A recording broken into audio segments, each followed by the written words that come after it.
Ya ruginya mah dari faktor hewan sakit, ada yang mati nggak ketahuan, terusan ya ada yang nggak bayar gitu, atau ternaknya nggak sesuai harapan, speknya nggak naik gitu. Seperti kan kalau bisnis itu ya bisnis kalau sama ya belum terbayarkan itu ya, jadi ada saja ya pembeli yang nggak bayar, ada kan. Kalau dulu mengikut sama kakek sama orang tua kita ngikutin pengalamannya. Kalau udah terjun sendiri kan hasilnya sama sendiri, kalau ruginya sama sendiri gitu kan.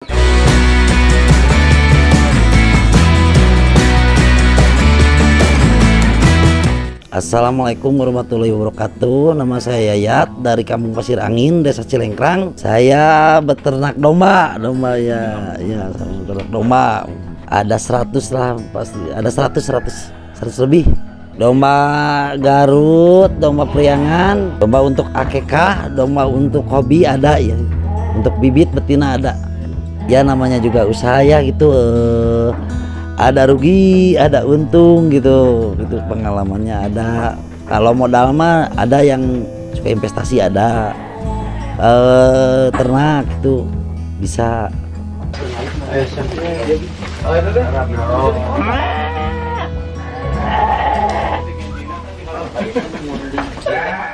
Ya kan kita bisnis di hewan hidup gitu, barang hidup, jadi kan ada yang sakit mati gitu paru-paru ya gitu kan. Dari cuaca, makanan basah gitu kan, kalau kata bahasa Sunda meremis gitu kan, bisa mengakibatkan sakit. Itu cacingan, ada kembung ya, obat cacing gitu seperti kuning gitu ada rugi ya 20 jutaan paling. Tapi alhamdulillah sekarang mulus gitu ya. Ruginya dari faktor hewan sakit, ada yang mati nggak ketahuan, terusan ya ada yang nggak bayar gitu, atau ternaknya nggak sesuai harapan, speknya nggak naik gitu, pertumbuhannya jelek.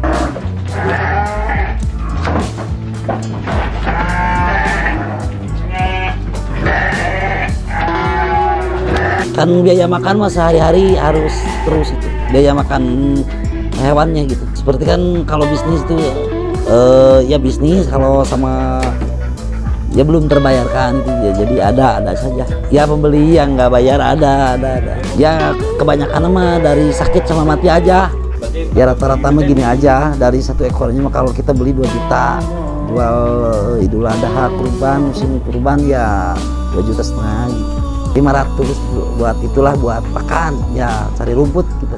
Itu kalau buat domba kurban yang saya sendiri dari keluar SMA sekarang saya 20 tahunan lah, 20 tahun ada terjun sendiri.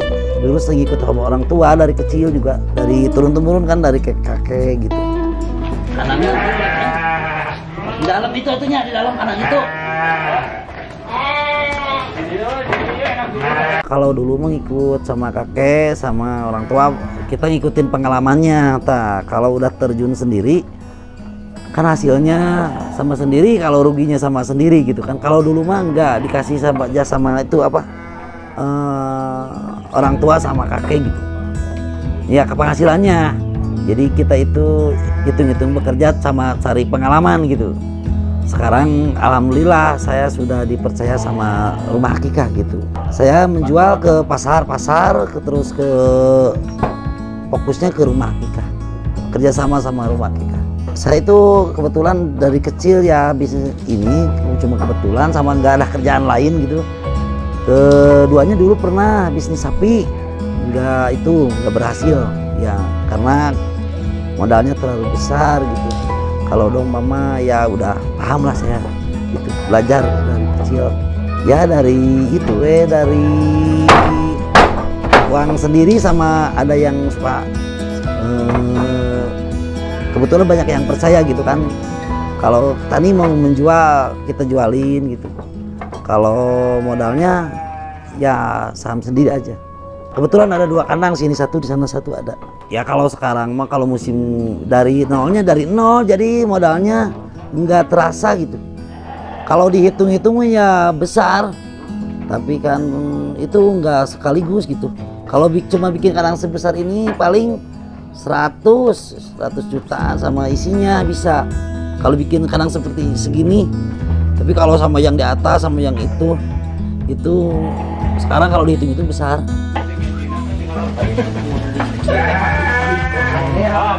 Bangunan yang sana 50 ke 150 jutaan lah. Ya kalau sama hewannya besar udah hampir 200 juta, itu harus ada uangnya. Ya sahamnya mah mungkin 500 stabilnya malah. Tip buat yang mau bisnis domba gitu, berternak, khususnya kalau untuk domba harus disiapin dulu satu tempat lahan buat kandang, kedua bibit-bibitnya harus yang bagus, yang unggulan, tulang-tulangnya gitu harus bibit yang bagus. Ketiganya kalau bisa tempat mencari makannya yang sudah disiapkan sebelum beli dombanya gitu.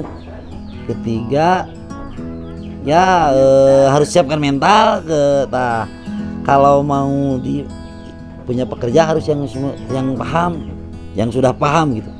Kalau nggak paham ya belajar dulu lah gitu. Untuk bibit yang bagus aja. Saya juga kan ya belajar terus sih, namanya juga kan di dunia hewan mah, bisnis juga hewan pasti belajar terus, belajar dan belajar gitu. Bukan karena bukan seperti kita jual bahan bangunan.